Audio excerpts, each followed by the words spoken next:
Yep. Okay, it works. Fantastic. Hi, good morning, everyone. Welcome back to the third and final day of the Helsinki Security Forum. My name is Henry Foy. I'm the Brussels Bureau Chief of the Financial Times, based in Brussels, as the name suggests. We're going to have a fantastic panel today, this morning, on rejecting Russian spheres of influence. But before we do that, we're going to start with a video message from Ihor Zhovko, who's the Deputy Chief of Staff to President Zelensky in Ukraine, who's going to set the tone for this morning's discussion. Thank you. Dear ladies and gentlemen, distinguished audience, and participants from all over the globe. It is my deep honor and privilege to speak before such a distinguished audience. The issue of diminishing Russia's spheres of influence is of crucial importance today as never before. There are no more masks when it comes to Russia's true intention of waging this full-scale warfare, full-scale missile terror against my country and against all the world. It is a war with one and only undisputed goal: to destroy the rules of civilized coexistence, to destroy Ukrainians as a nation and swallow Ukraine as a state. Thus, the world that declares it observes the UN Charter, honors the supremacy of law on the international arena, sticks to ensuring the coexistence of a state on a rules-based order, is obliged to treat terrorist as a terrorist. It goes without saying that there is no place for today's aggressive Russia among the democratic nations in the civilized world. Then the question is whether the world is brave enough to face this reality on the 585th day of war against Ukraine and Ukrainian nation. To finally cut all ties of Russia with the outer world, to isolate and silence the aggressor, to free the world from Russia's propaganda that distorts the reality, that distorts ours and your reality. It affects people's minds, stifles the freedom of speech, and offends democratic values and principles we all praise and fight for. For us in Ukraine, it is a matter of survival and only possible vector of development. This vector is to prevent Russia from producing weapons using Western spare parts and technologies, which is unfortunately still the case. Every day, Russia produces more missiles, cruise and ballistic, more drones, which are killing our people day by day, night by night. All methods of warfare must be restrained, just like the use of nuclear weapon and the use of conventional weapon against the rules of civilized world. What arguments does the world lack to free itself from fear in the face of Russia, in the face of aggressor? Ukrainians have no more fear. And without that fear, we are really free. Free to do whatever we consider right and just in order to protect ourselves and the whole Europe from tyranny and war that Ukrainian army is holding back on the territory of Ukraine. We are destined to be Russia's neighbors. And unfortunately, we will always be. And unfortunately, Russia will always be aggressive. And we will always remain here in this part of the world, ensuring a reliable protection of the eastern flank of the European Union and North Atlantic Alliance. With your substantial help, of course, that we really appreciate and thankful for. Russia will always be aggressive, and with constant intention to launch another war of aggression, be it against Ukraine or against any other country in Europe and in the world, if Ukraine fails. That is why we are waging the battlefield, we are waging the war against Russian aggression on the battlefield. And at the same time, President of Ukraine, Volodymyr Zelensky, proposed a peace formula plan. Ukrainian peace formula is not only about restoring peace in Ukraine. It is rather about a new security system that is to prevent conflicts on the global scale in future and to ensure a long-lasting coexistence, peaceful coexistence of states in the world. Currently, Ukrainian peace formula proved to be the only feasible instrument to bring peace to my country, because the war is waged on the territory of Ukraine, and only Ukraine has the right to propose its instruments for peace, being agreed with the civilized partners. If you ask me about the current state of play in this matter, I can tell you that more than 140 countries already supported Ukrainian peace formula by voting the relevant UN General Assembly resolution. We have more or almost 80 countries on board that have been already directly involved into the implementation of the peace formula by working in the relevant working groups on each and every point of 10-point peace plan. And we are ready to bring more countries in the loop. We have established a full-fledged dialogue with contributing countries in 2 dimensions: at the level of ambassadors in Ukraine and at the level of national security advisors and political directors of the world leaders. The whole scope of work on this matter is aimed at preparing the inaugurating Global Peace Summit, which will start the process of implementing the peace formula and will lead to positive and fruitful result. We are convinced that provided the global unity, we are empowered to make no other country suffer from aggression, not today, not in future. At this point, I would like to especially thank Finland and all countries who invest in support of Ukraine and thus for supporting themselves. Thank you for your attention. Peace to all. Slava Ukraini.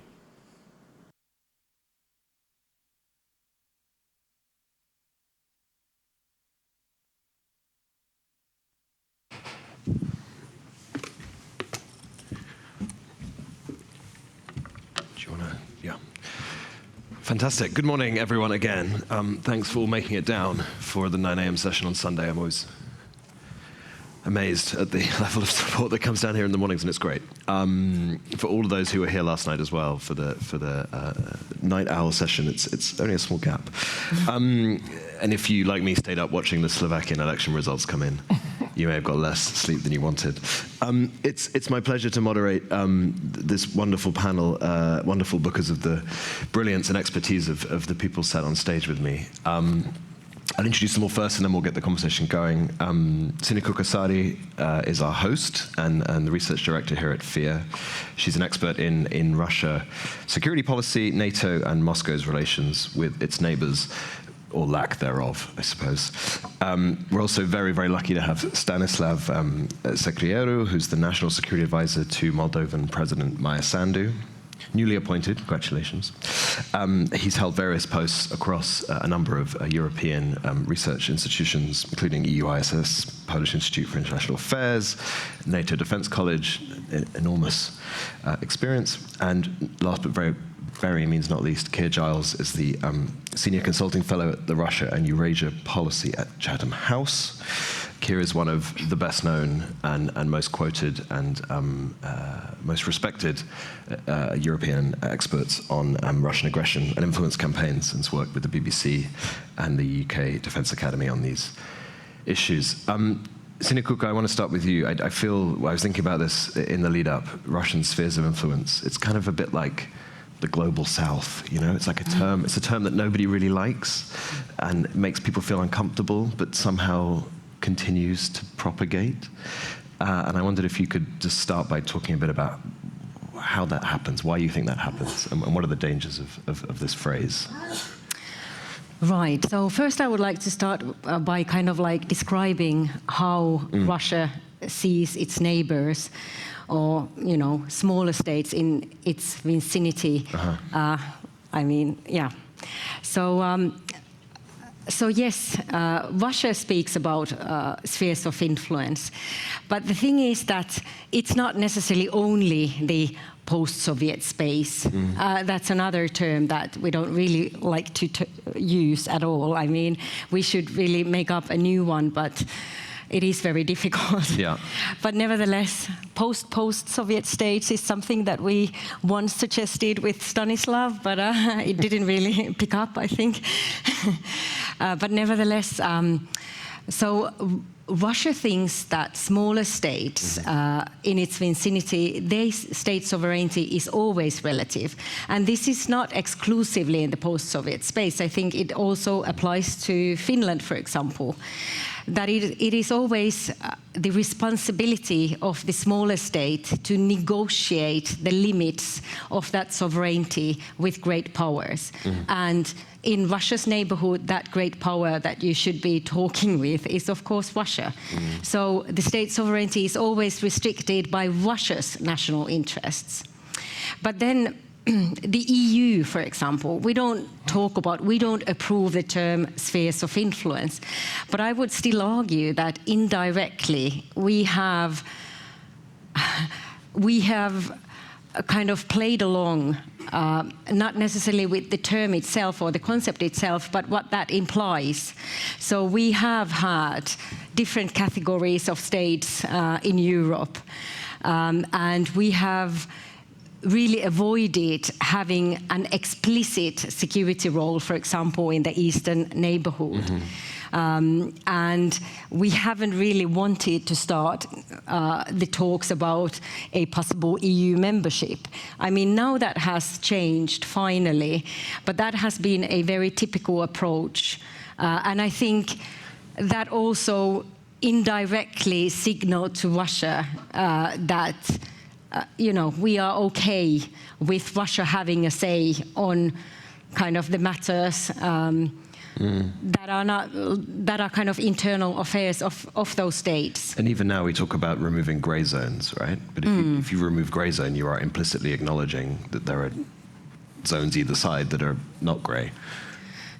Yeah, that's another, a term that is not very positive, but it's used by senior NATO officials, by senior EU officials over the last 18 months. But at least to me, I mean, grey zone also implies not necessarily only like geographical location, but it also implies like different methods, or that not your typical kind of military security-related issues, but that are kind of more vague influence operations that are not so explicit. Yeah. Stanislav, tell us, do you like post-Soviet?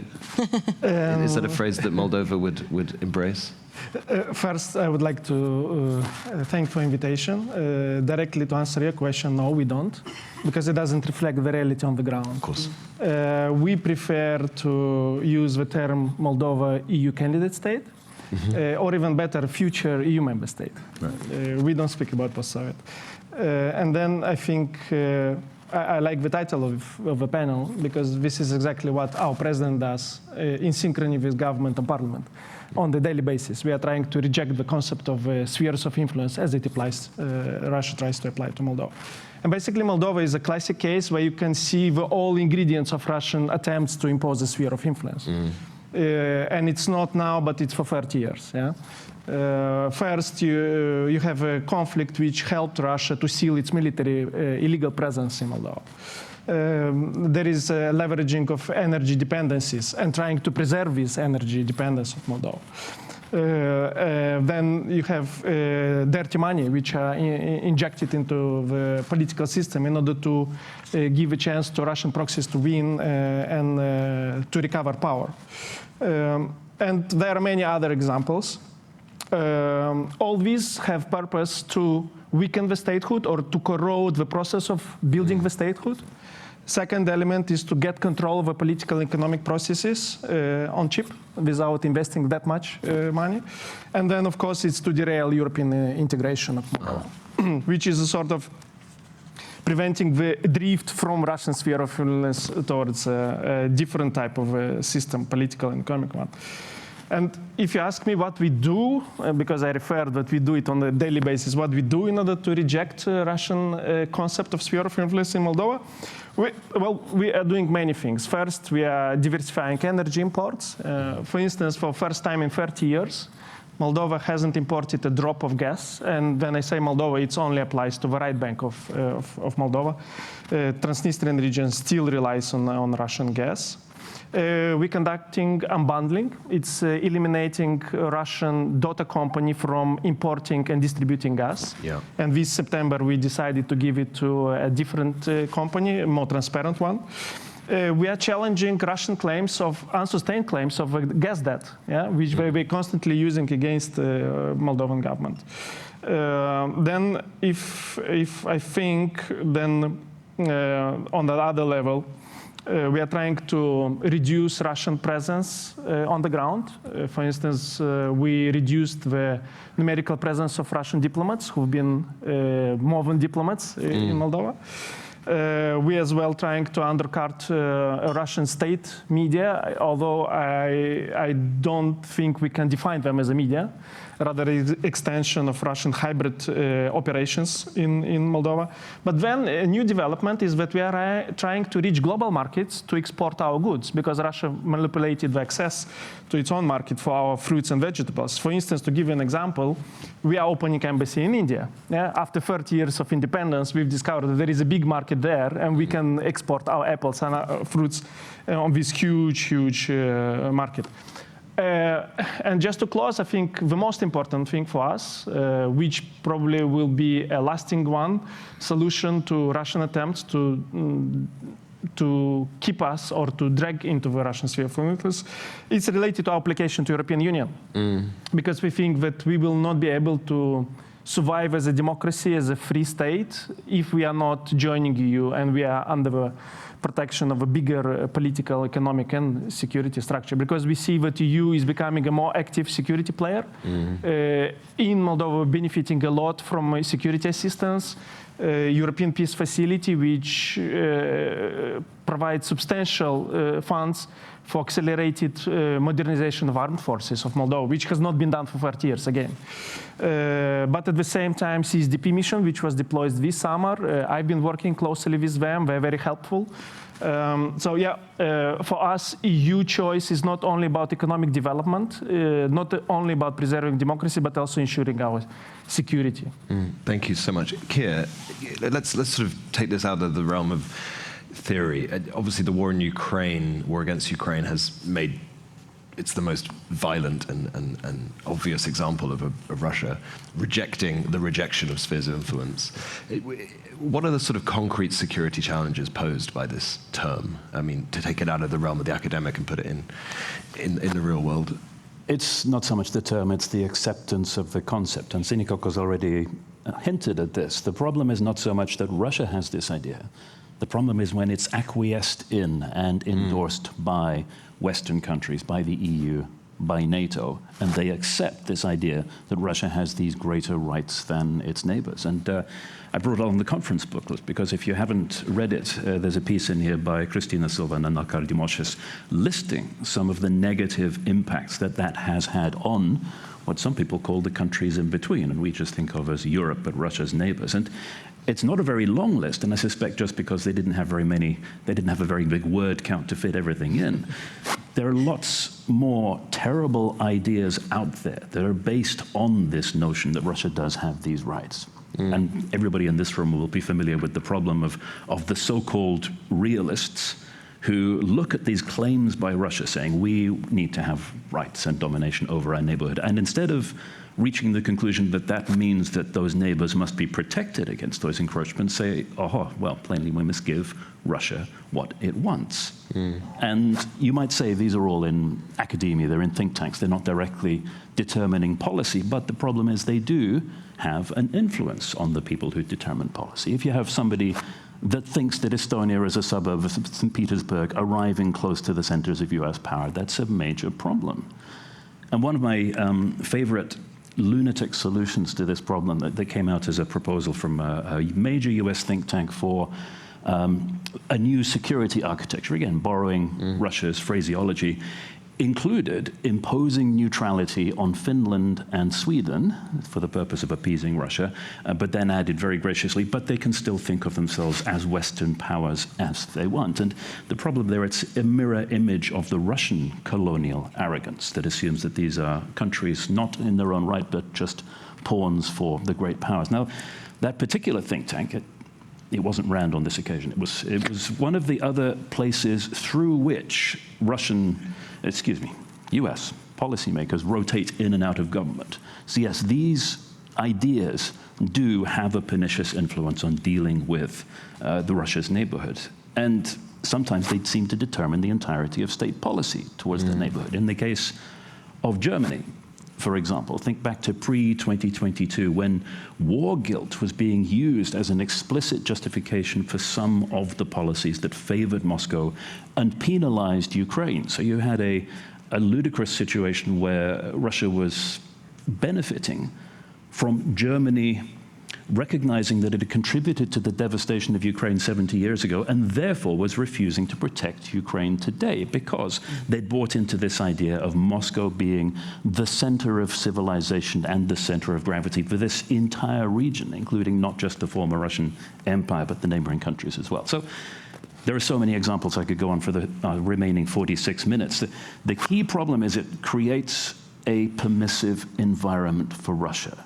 Yeah. It allows Russia to do what it wants at the expense of all of the other countries in its neighborhood, not just the European periphery, but further afield as well. And to what extent do you think it still persists? You mentioned EU, NATO, you specifically mentioned Germany.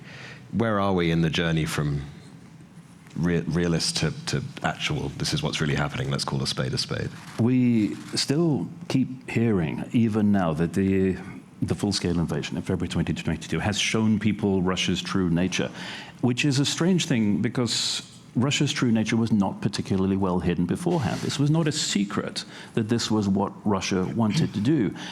And the problem is those ideas are so deeply ingrained in people's conception of Russia and of this space that it is taking more than the horrors that we see played out in Ukraine to actually change people's minds. Now, I hear from colleagues who are academics that their industry is going through convulsions at the moment because they have suddenly realized that for so many decades, they too treated Moscow as the center of civilization for all of these countries. And they're suddenly realizing that, no, there are other countries. It's not a block of post-Soviet space. It is actual individual nations that have a right to determine their own future and have their own culture and nationality. But there too, it's an uphill struggle because you are fighting against these preconceptions, these prejudices that have been embedded over so many generations. It's taking time.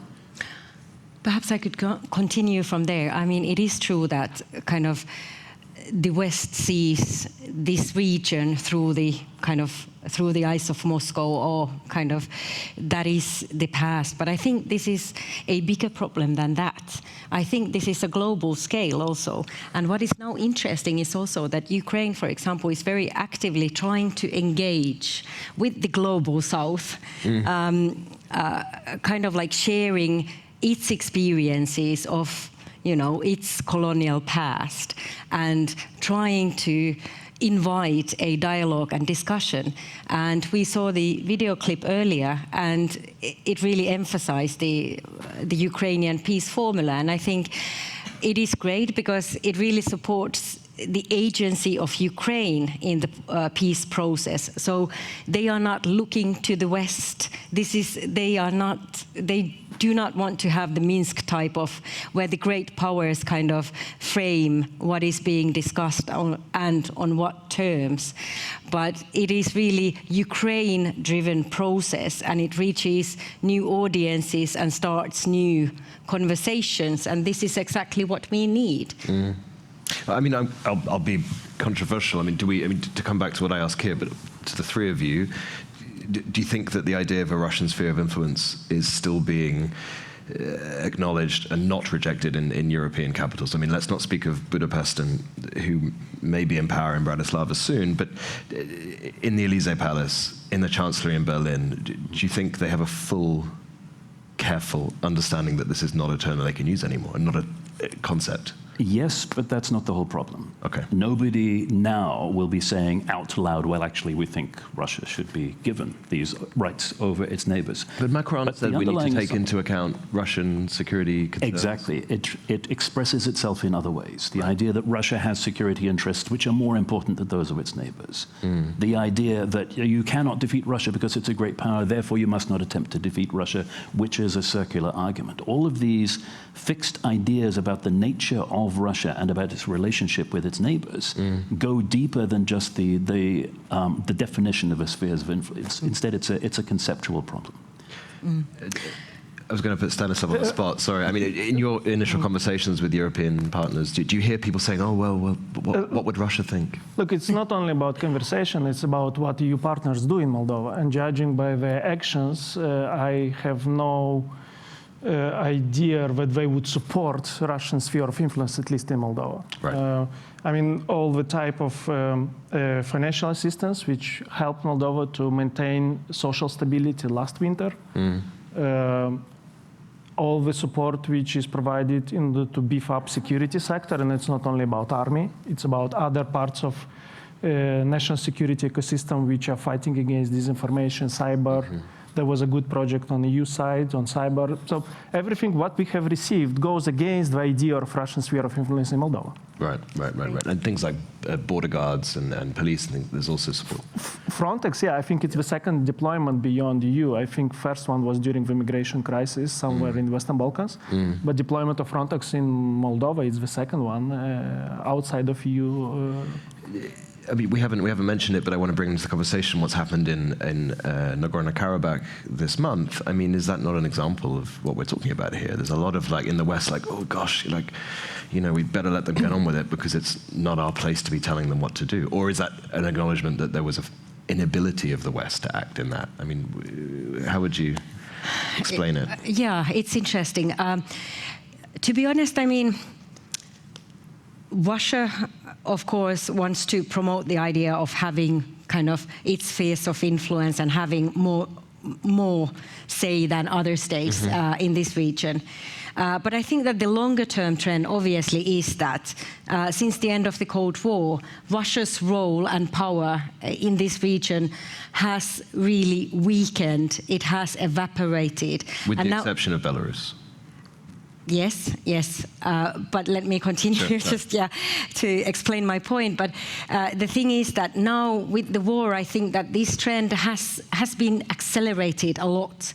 And it is, you know, I see at least the Nagorno-Karabakh and what happened there and the decision of Azerbaijan to take over that territory as a kind of reflection of Russia's weakening role in the region.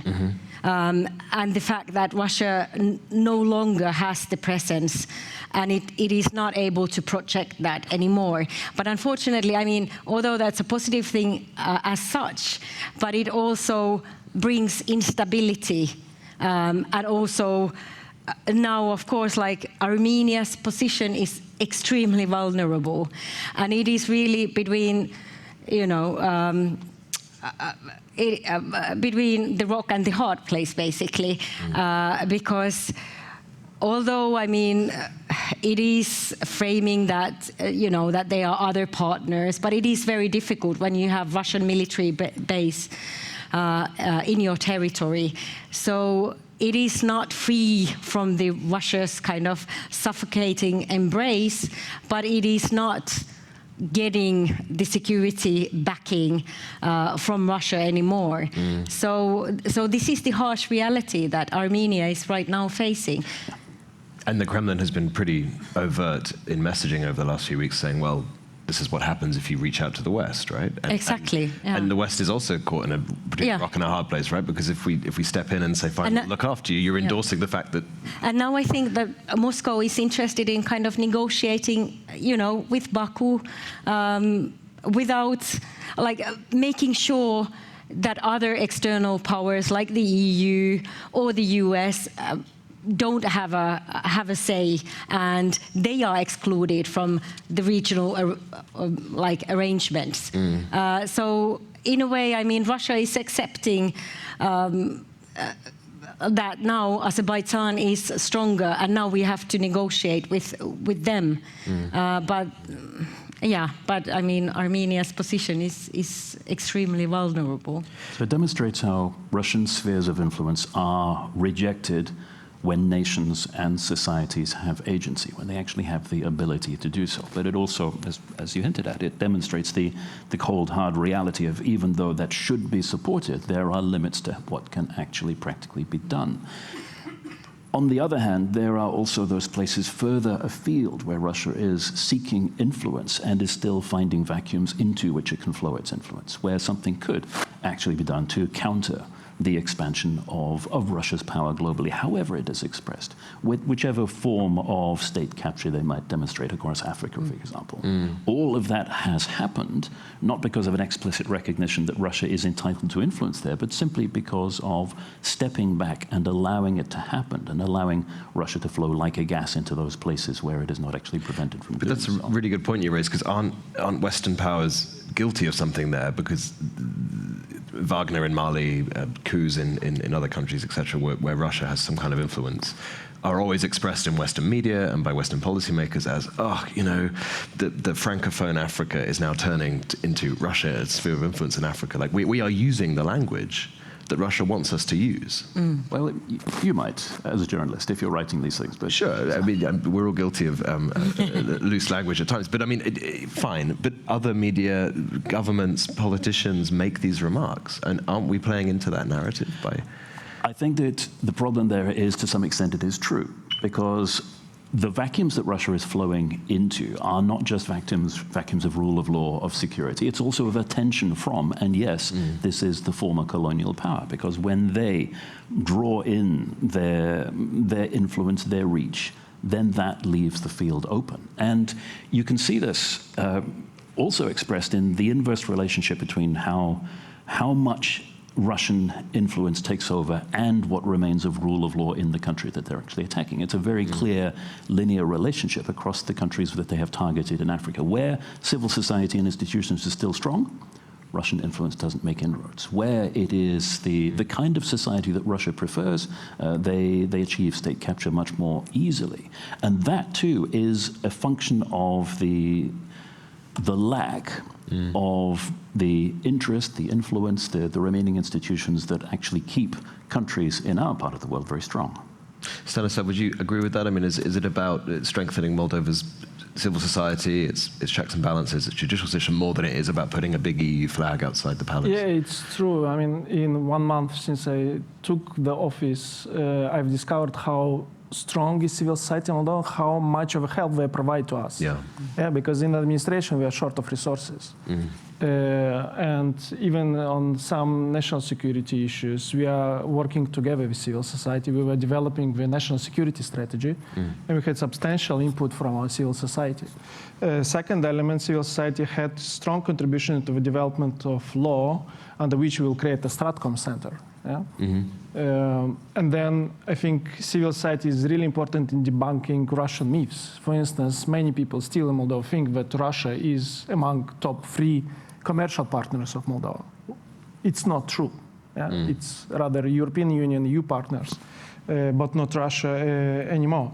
And I have seen some campaigns when they were trying to explain to people how things are and to correct a bit of a societal perception about the role of Russia for Moldovan economy.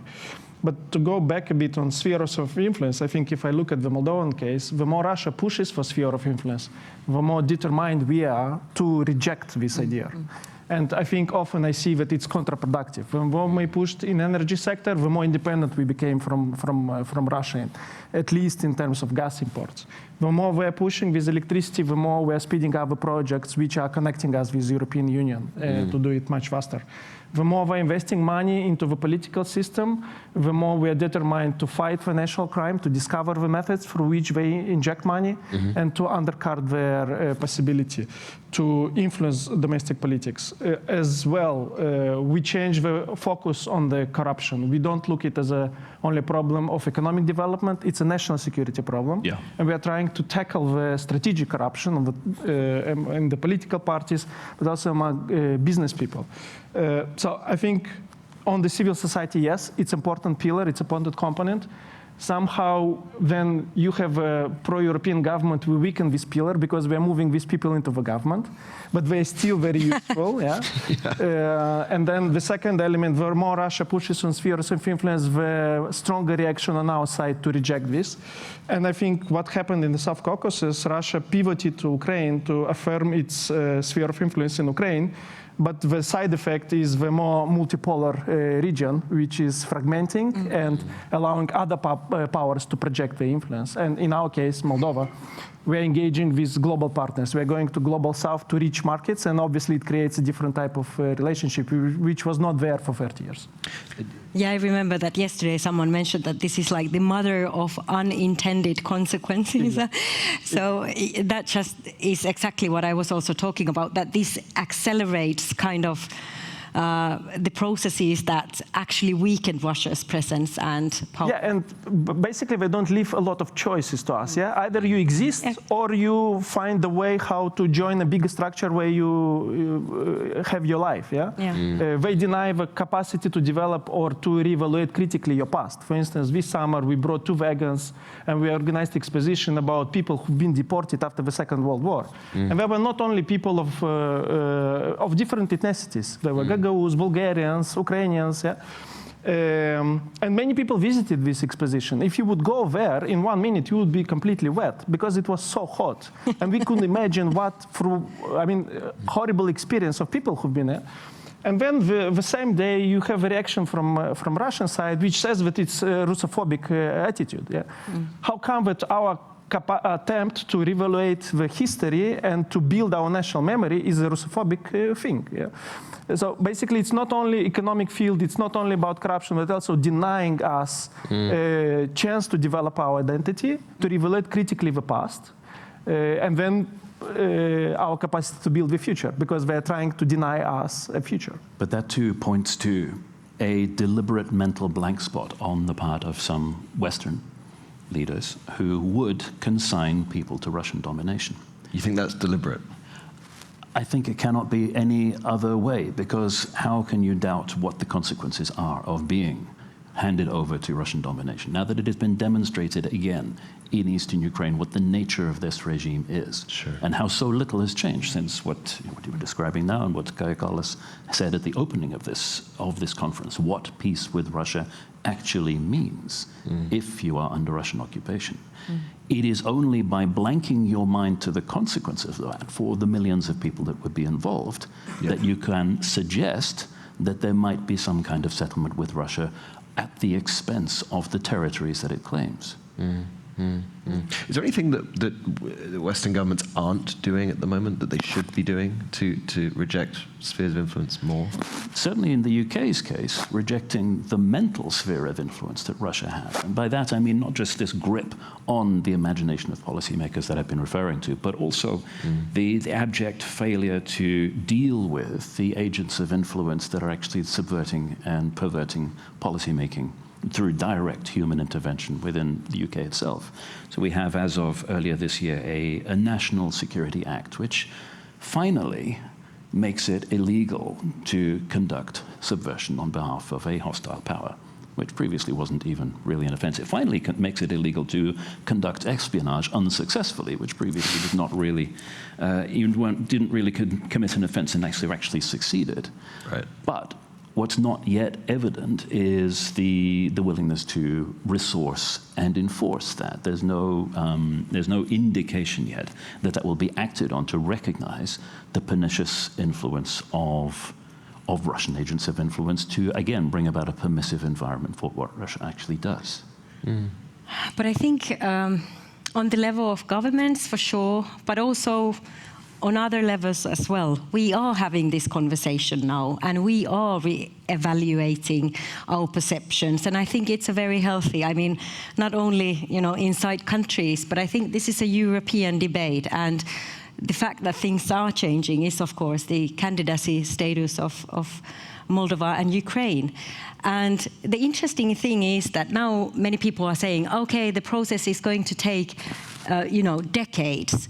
It needs to be merit-based. But the thing is that merit-based is good, and this is what we haven't had, because I remember that in the early 2000s, always when you engage in conversation with, Ukrainian counterparts, for example, they always said that, why does the EU and the West have this Russia first policy, that Russia always comes first, and it is, it can set the table and the agenda, and we are not judged by our merits, but the EU always wants to give something better for Russia first, and now finally it is merit-based, and this is big, progress. Yeah. One aspect probably is how countries in the region are organizing themselves on bilateral or trilateral basis to reject Russian sphere of influence. For instance, this is the case of Moldova and Ukraine. Since the beginning of a full-scale invasion, we've provided assistance. We are training, for instance, Ukrainian deminers, and we will probably enhance this capacity to do it. As well, we organized the Year of Ukrainian Culture in Moldova, because Russian-speaking minorities, including Ukrainians, were so Russified over 30 years that they looked at the world through a Russian prism and not through a European prism. And we would like to continue this thing. We would like to engage Ukrainian minority and Russian-speaking minorities in order to bring them closer to Europe and undercut the ways Russia tried to influence them in Moldova. We've developed a relationship with other countries as well in the region in order to diversify our commercial relations or to improve our energy security.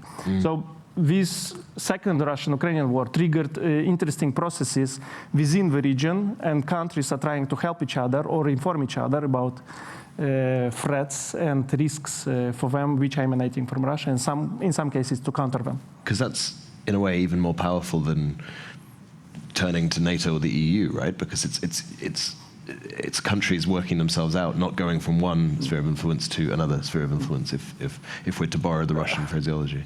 We don't perceive our drive towards the EU as a drift to another sphere of influence, first. Second, I don't think that these relations, bilateral or trilateral, can compensate our engagement with the European Union, because the EU still has more resources and more capacity to help us. But I wouldn't reject this bilateral, trilateral level of cooperation, because before we more or less ignored each other. And because of a war, we are discovering each other. Yeah. For instance, there was Moldova was the transit for evacuation of citizens of all the citizens from other countries when the war started. And this is how we helped, for instance, Azerbaijan government to evacuate their students and people who've been based in Ukraine. The same goes for other countries. So you discover each other when it's in the need or the risk or a threat. Yeah? We haven't discussed Central Asia yet, which I think is really interesting, because it's not just about a grey zone, if you like, between Russia and the West. There's China. There's a third actor there. How does the emergence of a third actor such as China in a region like that change the way the West has to perceive this sphere of influence narrative from Moscow? I mean, I hear it said by European policymakers, we have to kind of give the Central Asian states a bit more leeway, because we're desperately not trying to push them from one adversary to another, even though China's not officially an adversary, or whatever, rival. I mean, could you guys talk a bit about that? I mean, is that more complicated when there's a third actor involved? It's also more complicated simply because of geography. Sure. But Central Asia is actually subject to the same problem that we started this conversation with. What do you actually call it? It took so long for people to realize that this is not a homogeneous blob in the center of the map. It's actually 5 very distinctive countries with 5 sets of national interests and 5 relationships with those 2 actors. But you're absolutely right. The whole framing of the question subscribes to the idea that they will be the subjects of the interest of greater powers around them. It's just far more complicated to reach in and do anything about it from this distance. Yeah, exactly. And I think, I mean, although Russia always sees that, its interests as great power are greater. I mean, it's kind of the regional hegemon, so to speak. But of course, there are degrees. I mean, it's not like that there are differences in the ambition level, obviously. And I think for Central Asia, there is more leeway. And I think even Russia is more ready to accept that there are other external powers in the region. And in particular when, obviously China, in the eyes of Moscow, even is a great power. So in a way, it is less exclusive, I think. But then there is the kind of the European, like the Eastern Europe or wider Europe, if you include South Caucasus into that, where perhaps the ambition level is greater and it is kind of tighter, the grip. I'm very keen to get questions from the audience, and so please have a think of them, and I'll come back to you in 2 minutes. But just before we do that, could the three of you sort of give me briefly where you think we are on the journey from respecting Russia's sphere of influence to completely ignoring it altogether? I mean, I appreciate that's a difficult question to answer, but obviously we've made progress in the last 2 years, and we must not forget that came at a great cost to Ukraine. But how much further do we have to go? Well, there are two aspects to this. We've started the process of challenging the idea that Moscow has rights, has greater rights in its neighborhoods. There's a long way to go on that. Sure. The trouble is the other half of that program is the Russian assumption, the Russian idea that they are entitled to empire. And in that half of the program, the process is actually going backwards. We're getting further away from any possible recognition by Russia that they are a country among others, as opposed to one which it not only has the right, but even the duty to dominate its neighborhood, and to do so through armed conquest where other means aren't available. So the problem, unfortunately, is not going to go away simply as a result of possibly, eventually, Western powers and organizations admitting that Russia shouldn't be able to determine the future of the countries around it.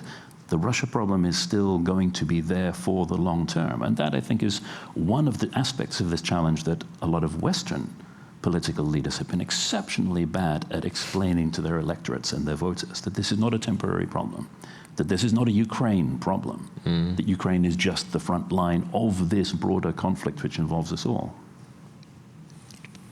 On our side, we just started. We are scratching the surface. For us, what is important is sustainability of effort over longer term. For instance, if you modernize army, you need at least 10 years. If you neglected it for 30 years. Even if it's a small army as a Moldovan one. I think reform of justice and to eliminate any chances for Russian strategic corruption to enter into Moldovan politics as well, it's a long-term process. Yeah, you can do things, preventing vetting of judges, but it will require time for justice system to function properly. And then we assume that Russia will not disappear as a threat for us in the nearest and long-term future. So we have to build immunity to Russian attempts to come and say that you are our sphere of influence. We think that it's not an exception when empires are trying to re-imperialize the space which they lost. And this is exactly what Russia is trying to do. And that's why we are going to resist, and we are going to build instruments which will reject attempts of Russia to re-imperialize the space which they lost 30 years ago. In a way, I think, well, I mean, now I'm thinking from the Finnish perspective. I would say that, in a way, I think in Finland we definitely can, like in the Finnish discourse, there is really a realization. There is a kind of frontline state sensibility, so to speak. I mean, we are not a post-Soviet state or, you know, whatever we want to call it, but nevertheless, there is a shared understanding what is at stake. And at least I think in the frontline states, you have a common understanding. Now, what makes it a bit more difficult is, of course, you know, what is, you know, how other European states perceive that. Yeah. And obviously I can't really say, but I think that we are making progress, definitely. I'm an optimist. I think this is a very important discussion to be had, and you know, I am sure that you know there is a European future for Moldova, for example. So yeah. Fantastic. We'll take questions two at a time. If you could introduce yourself and be brief, and please ask a question, don't make a statement. Yeah. Hello, good morning. Maxim Kravchuk, Embassy of Ukraine here in Finland. If I may to make small, short comment. First of all, I am really grateful to hear two words, strategic corruption. other instrument of influence. And I would like to underline here that it's important today to talk about Russian spheres of influence on strategic level and global level. It's not just post-Soviet countries. What is the main instrument or tool of influence, or even a goal?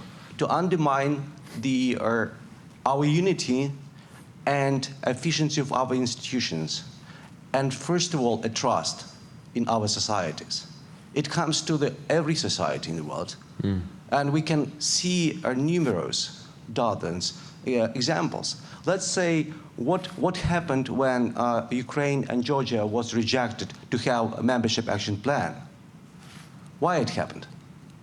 Because of sphere of influences, right? So it's just one of the examples, or historic examples of this influence on the one hand.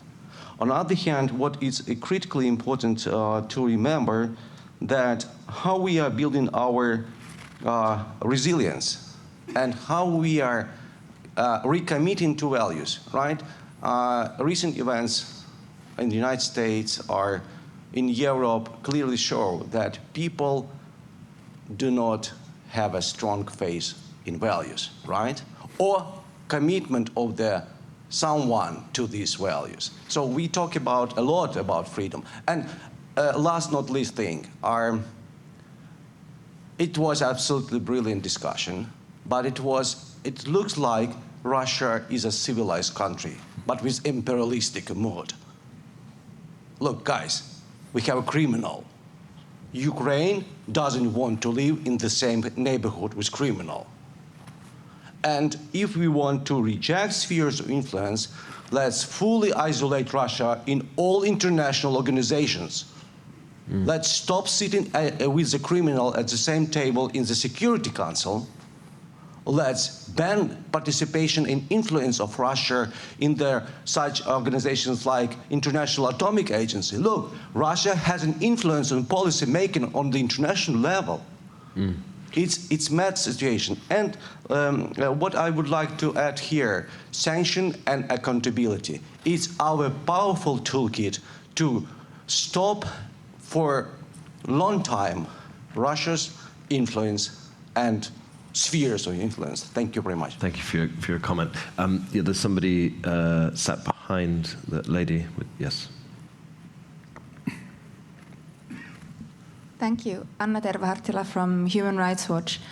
I'm not quite sure how to continue after this comment, but I will try.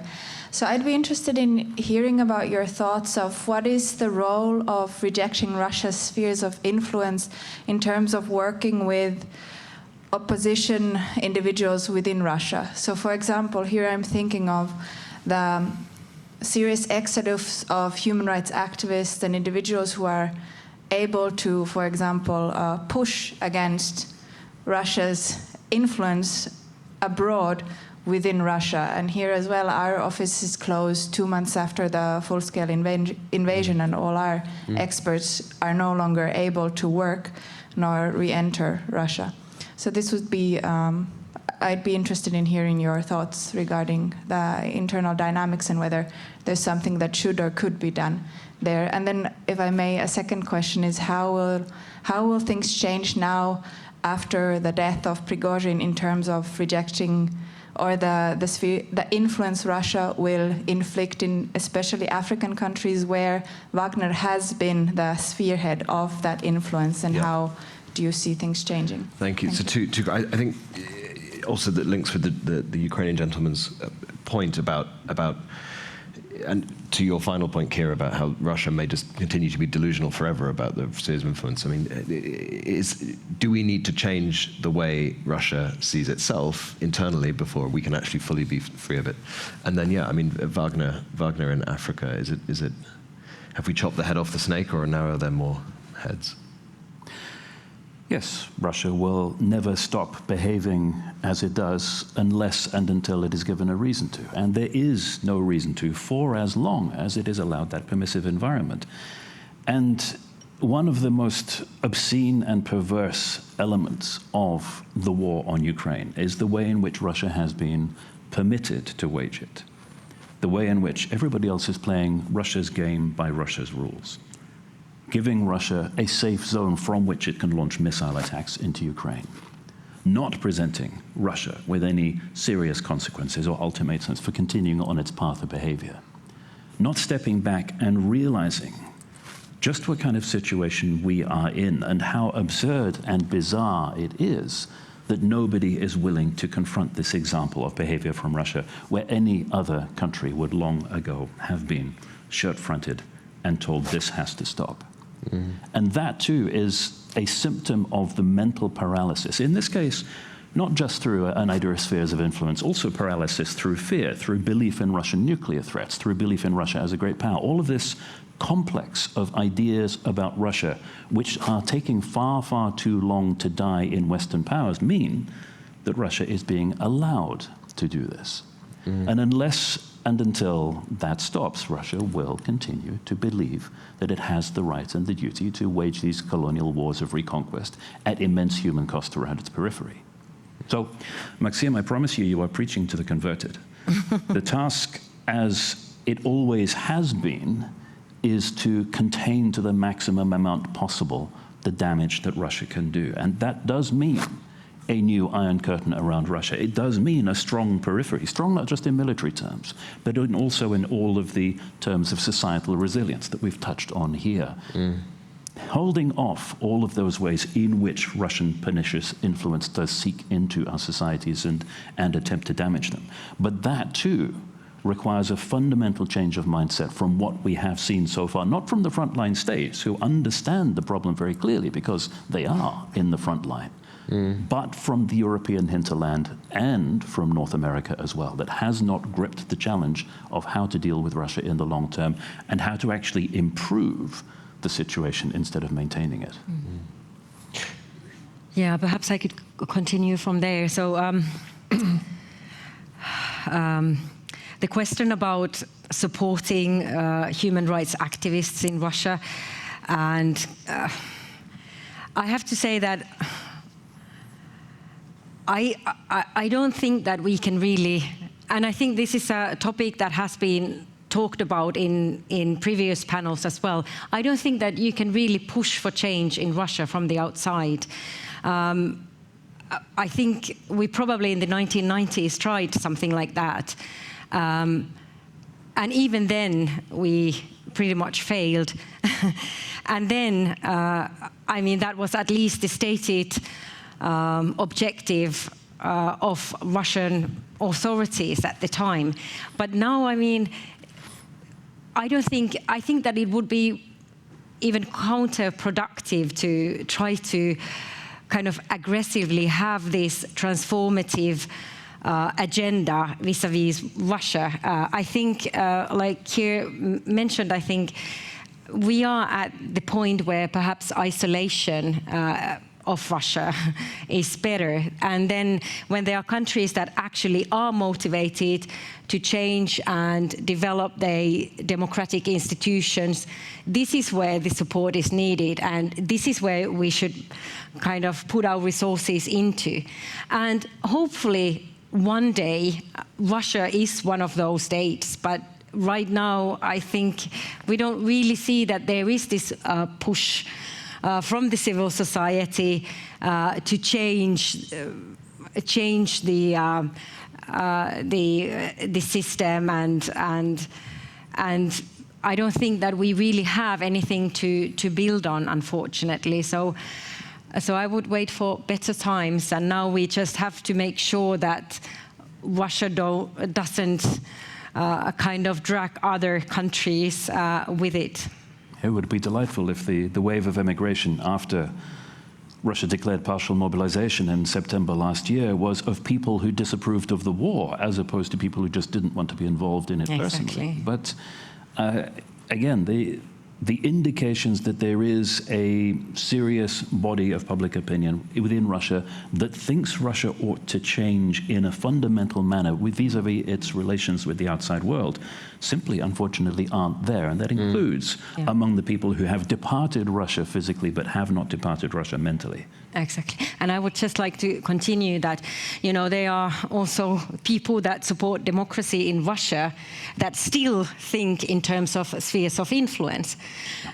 So it doesn't really solve this problem either. So I think that we have to perhaps have kind of separate discussions there. One is about democracy, but then the other one is really rejecting this kind of imperialistic notion of having a sphere of influence. Just to chip in, if you remember the debate in 2000s when Russians were discussing building a liberal empire.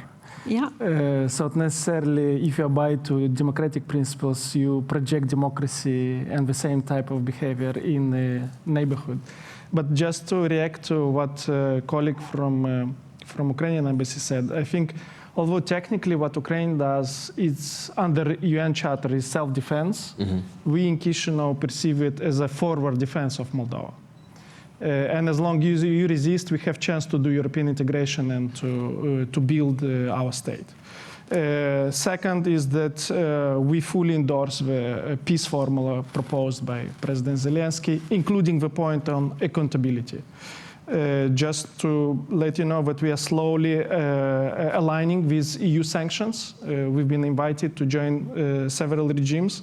Step by step, we are aligning, and we will be examining to which regime of sanctions we can align in the future. So the work is there on our side. And last point on Wagner. The plan to destabilize Moldova involved elements of Wagner. They've been on the ground, they were preparing the plans and analyzing the governmental buildings. Apparently, they've been before based in Sudan. We've managed to detect and expel them from the country before they do any harm to Moldova. The fact that Prigozhin is not there, for us, doesn't change a lot because infrastructure is there and we see that they are trying to maintain it. So we will be very careful about Wagner or any reiteration of Wagner will be trying to do in Moldova in the future. Great. Yep, we have a question here at the front and then a gentleman here on this third table back. Kai Sauer, chair of the FIA board, ambassador to Germany. When I talk to my African and other friends in the global south about Wagner, I tell them it's like Airbnb your house to the hooligans. You just the result in the long term will not be good.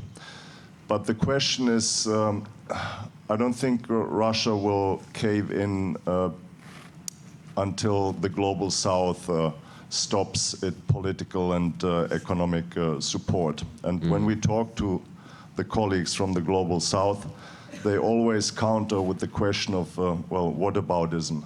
What about Iraq? What about Libya? And what about Palestine? Why does the international community doesn't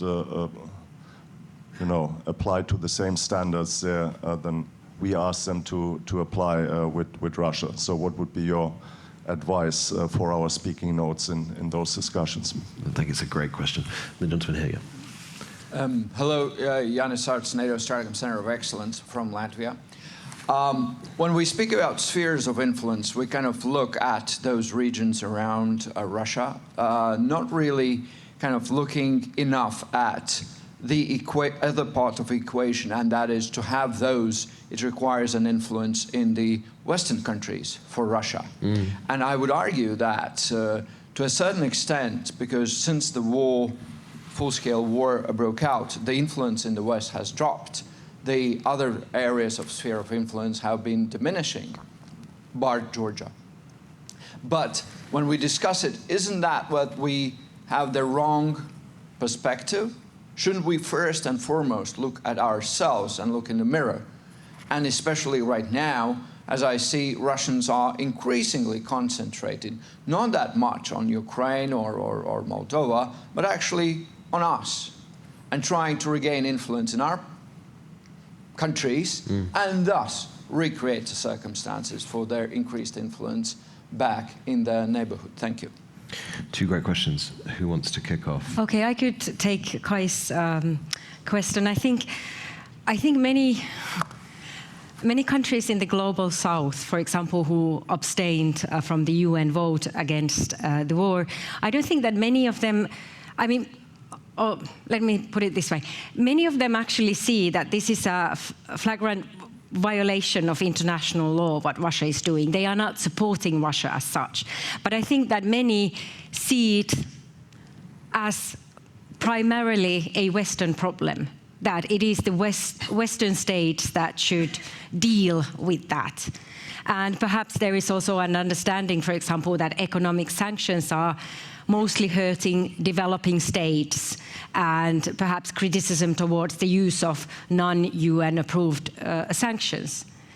So I don't think that it's necessarily an active support, but it is more that they don't really see the role that they are playing in it, in the solution, and that there is an element of whataboutism. I think we were just talking with the Indian colleague here, and she was really highlighting the fact that, you know, the West didn't really act very determinedly when their territory was violated by China in 2020.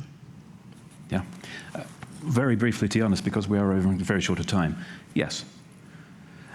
Kai, yes, one word I would add in there is honesty. Actually being, not falling victim to our own propaganda, but recognizing that there have been catastrophic mistakes on both sides as well, and also a failure to hold the West to the standards of behavior, as we heard yesterday, that it's now demanding from other people.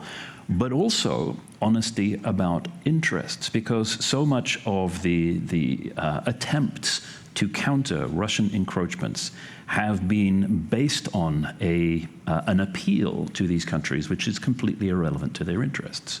So honesty and recognition that what Russia and China offers is actually exactly what they want in some cases, because if you are an unpleasant dictator that wants to protect yourself from your own people, the Russian security offer is actually much more appealing than a Western democracy coming in and trying to empower those people, which is the last thing you want, because then you won't be able to rob their country blind in the way that you had done previously. So an actual recognition of the nature of the two competing offers, and just why exactly some of these countries have been so eager to leap into bed with Russia, would be a good starting point, as well as having the more honest conversation without pretending that everything on our side is rosy. Stanislav, you have the final word. Yeah, on my side, I think first is help Ukrainians to reach out to Global South so that they directly can tell the story. Yeah.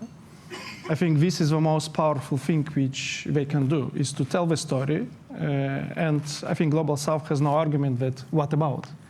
Because Ukraine hasn't done anything wrong. Second element, looking into the mirror. This is exactly what we are trying to do in Moldova. We see the threats are coming from Russia, but at the same time, we know that we didn't do our homework for 30 years, and we left many spaces open for Russian influence. What we are trying to do is not only to blame Russia for what they do, but also to do our homework and to eliminate all the vulnerabilities we have. And we have to do it. Fantastic. We've just run out of time. Big Red Light is on the stage. Thank you so much for coming. But most importantly, thank you to Keir, to Stanislav, and to Sinekuka for a fantastic discussion. I really enjoyed it. I learned a lot. I hope you guys did too. Enjoy a coffee. And there's a panel coming up very shortly, which will be the final one of the conference and will be brilliant. So thank you very much. Thank you.